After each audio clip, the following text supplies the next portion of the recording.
nasa mabuting kalagayan ni si Santino. Nasa piling na natin siya. Sa piling ng tunay ng pamilya.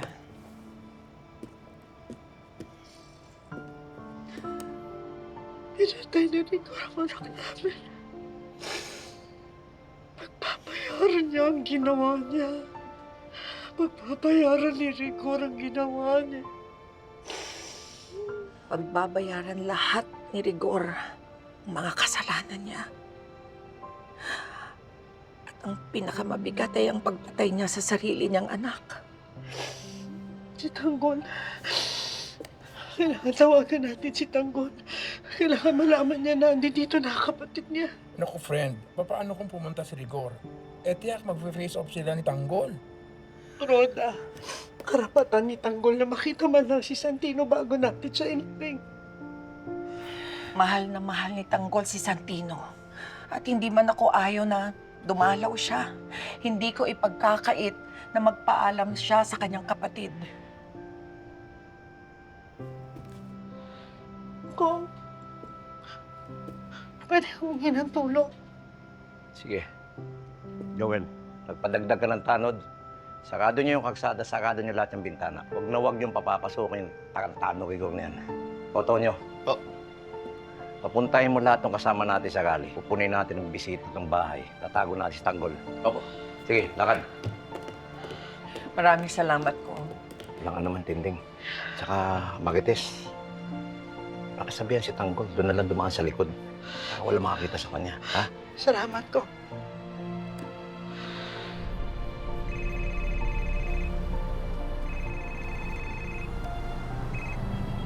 Hello?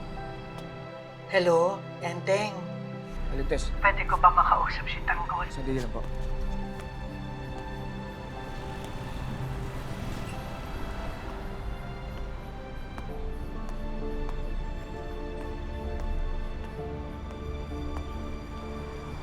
Tanggol.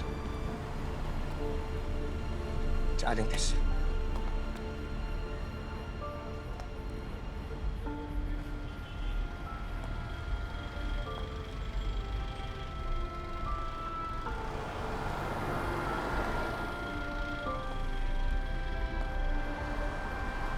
Hello, Nay. Anak, alam ko na ang nangyari. Alam ko na yung tungkol sa enkwentro niyo ni Santino sa mga pulis. Nay. Kasalanan ko po. Hindi ko nailigtas ang kapatid ko. Dapat po hindi ko na lang siya kinausap. Hindi po sana nangyari sa kanya yun. Sana buhay pa siya ngayon. Anak, wala ka naman dapat ihingi ng tawad. Ginawa mo lang yun para magkaayos kayo, magkapatid. Tsaka alam ko naman kung gaano mo kamahal si Santino. At alam ko rin na ginawa mo ang lahat para proteksyonan siya. Ay, gusto ko makita ang kapatid ko. Pupunta ako na San Dimas. Wala akong pakialam kahit magkita kami ni Rigor doon. Papatayin ko siya! Siya ang dahilan kung bakit namatay si Santino! Anak, dito ko siya dinala sa bahay ni Kong Leo.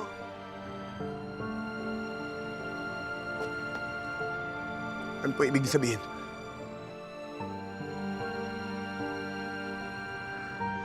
Nakuha niyo si Santino. Nay, pupunta po ako dyan. Gusto ko makita ang kapatid ko. Tanggol. Tanggol, mag-iingat ka. Lalong nagiging sakit ang mga girero. Dinadampot na nila lahat ng ating kasamahan, pati si Ponggay na pahamak. Ano nangyari kay Ponggay? Pinagbantaan nila ang buhay niya sa loob ng selda. Isinugod siya sa ospital. Pero maayos na siya ngayon. Binabantayan siya ng kaibigan niya. Nasaan si Ponggay? Ililigtas ko siya! Tanggol, pakapain to ng mga girero. Ginagawa na namin lahat ng paraan para makita kung may connection dito ang mga girero. Para mailigtas natin si Ponggay. Huminahon ka muna. Pupunta ako si Ponggay. Gagawin ko ang lahat para mailigtas ko siya. Tanggol, wag na! Tanggol, parang awa mo na. Sa ibang araw na natin ipaglaban si Ponggay. Sa ngayon, pumunta ka muna dito sa burol ng kapatid mo. Sa likod ka dumaan, ha? Para hindi ka makita. Anak, mag-iingat ka.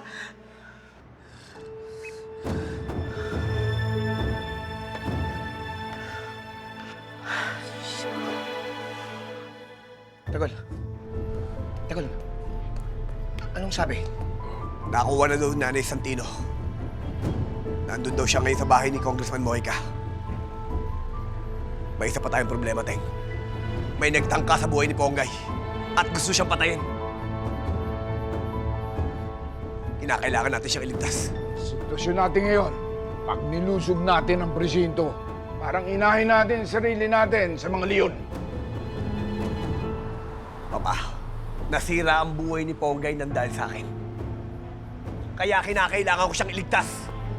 Mas makakatulong ka sa kanya kung buhay ka at wala ka sa kamay ng mga kapulisan o sa mga hinayupak ng mga girero na yan. Tama si Boss Ramon, Tagol. Hindi natin alam kung anong susuungin natin doon. Baka patibong to ng mga gerero.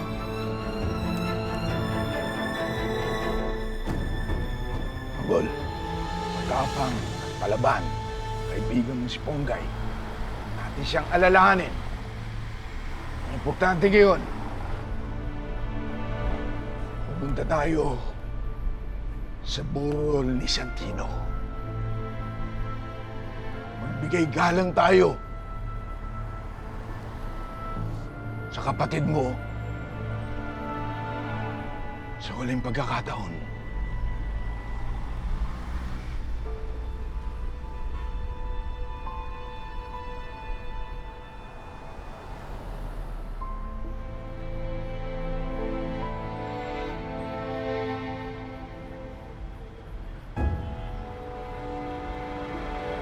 Aralin niyo mabuti lahat ng kontratang pinasok natin as Vice, much as... dito na po si General Verbano.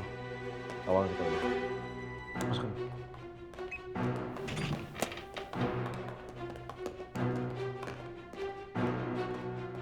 Rice! Jen! Come on, come on!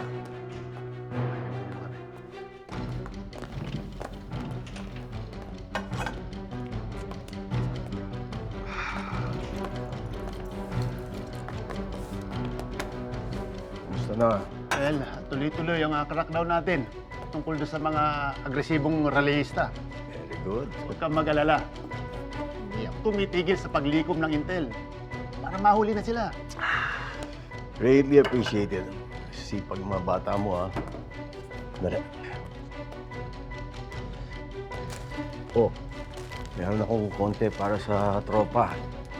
Alam ko, para naman mas ganahan sila. Kaya ka nang bahala. Thank you. Tropa lang yan, ha? Iba pa yun sa atin, ha? Makakarating to. Jen, para naman mas madagdagan pa ng inspirasyon ng mga tao natin. Magdadagdag ako. 2 milyon sa bawat ulo ng miyembro ng grupo ni Tanggol. 5 milyon kay Ramon. Roberto. General, excuse me. Teka. Nandito si Attorney Concepcion. Gusto daw tayo makausap. Ano, Vice? Una na ako. Kong, Basta kung magkaroon mo kahit anong problema, paano mo na sa akin? Sige na.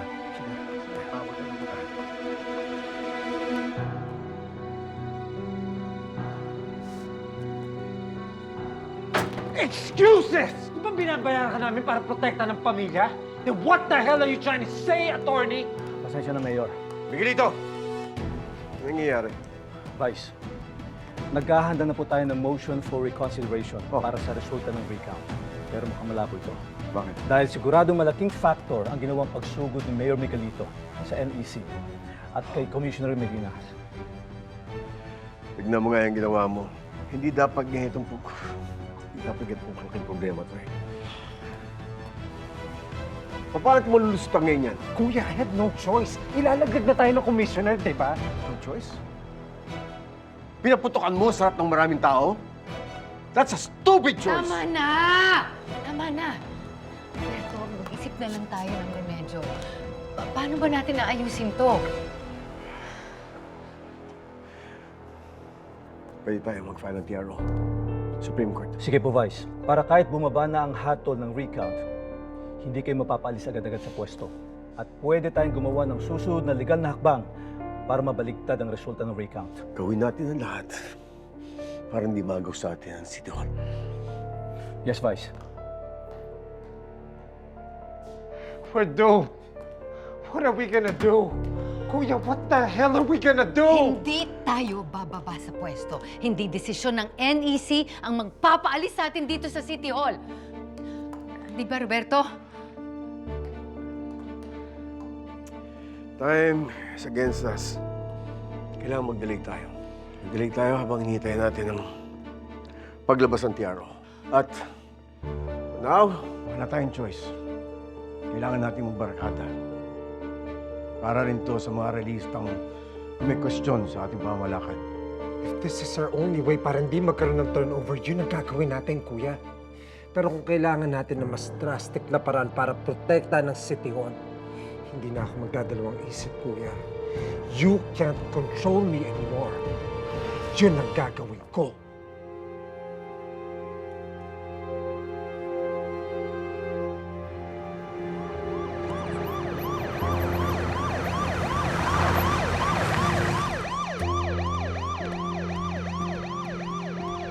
Umuwi na ba ang mga staff natin? Yung mga duwag umuwi, pero marami rin hindi umalis ha. Sasamahan daw nila tayo sa laban natin. Of course, they're loyal to us. Alam nila sa atin yung City Hall, di ba, Ma? Siyempre. Ma! Siyempre.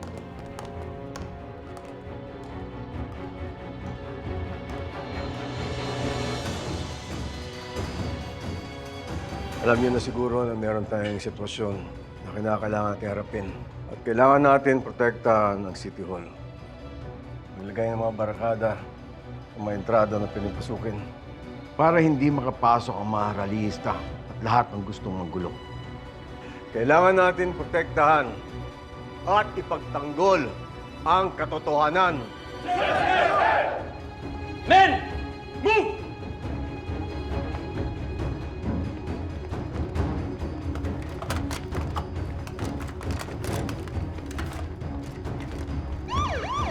Utusan tayo ni Vice Mayor Roberto Guerrero na protektahan ang City Hall. Barikadahan ang lahat ng lugar. Isara ang lahat ng entrance sa City Hall. Siguraduhin natin na wala makakapasok na banta sa buhay ng mga Guerrero.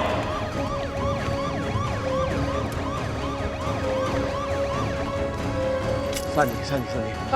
Kunin mo lahat ng papeles, kontrata, anything, projects na magkukunik sa amin. Shred them! Yes po. Ayan. Wala sila dapat magamit laban sa atin. Yung mga pinagplanuhan natin, hindi nila dapat makita.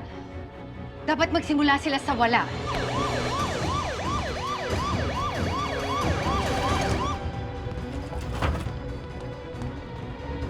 Bakit pa tayo magsisira ng documents? Anong akala ng mga yan? Isusuko natin yung City Hall sa kanila? Roberto, oo nga. Sumusuko ba tayo? Hindi tayo susuko. Ginagawa natin to para pahirapan sila magkaroon ng solid ng ebidensya laban sa atin.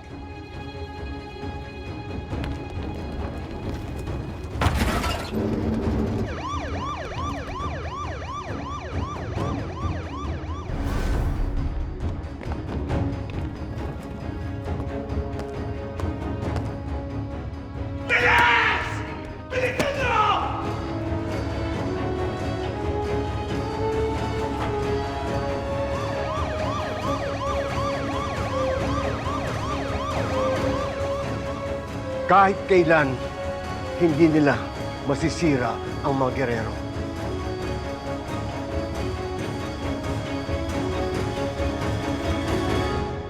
Makinig kayo. Kabilin-bilin na ni Kong Leo.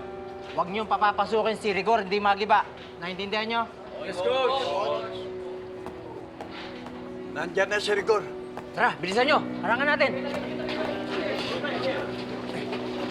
Patangan ninyo ako! Pasensya na, sir. Pero hindi ka pwede pumasok dito. Go! Tumating si Rigor. Tigas talaga ng mukha niya. Dito lang kayo. Emilio, Francis, tara. mo hindi pwede pumasok? Alam mo ba kung sino kausap mo? Ha? Ako ang hepe na pong Quiapo! Tumipig ka! Sir, sinabihan po kami na huwag kayong papasukin dito. Pasensya na po. Patadaanin mo ako o ipapakulong kita! Harangin nyo! Ako harap dyan. Tabi! Di ba, Anong sinisigaw-sigaw mo dyan, ha? Wala kang karapatang tumungtong dito sa lugar ko. Padaanin mo ako dahil huhulihin ko yung buganting tinatago mo! Wala kaming tinatago. Nang ano pa kailan mo? Proteksyonan ko lang ang bugo ni Santino sa presensya mo. At alam ko din, binain mo ang sarili mong anak sa police operation nyo. Sibilyan yan, bawal yan! Hindi kang kasuhan ng kriminal at administratibo. Ano? Malis ka na! Alis ka na! Alis ka na! Alis ka na! Hintayin mo ako! Bilisan mo! Alis ka na!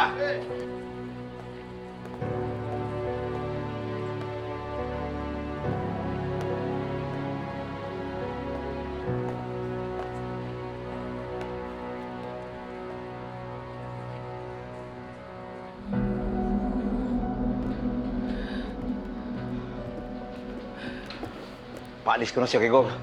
Halimaw si Rigor. Babalik at babalik yun.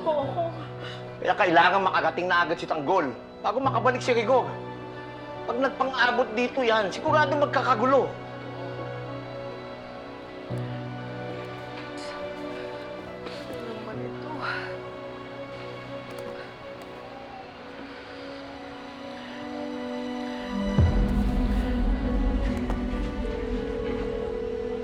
Mendoza, magpadala kayo ng unit dito sa bahay ni Kong Leo Mojica.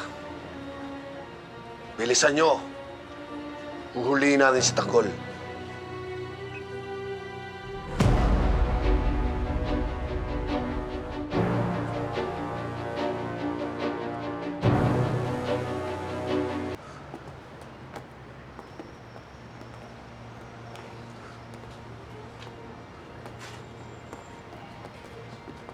Tanggol, Si Nanay. kanina pa kayo inaantay. Nasa taas po. Dito po tayo.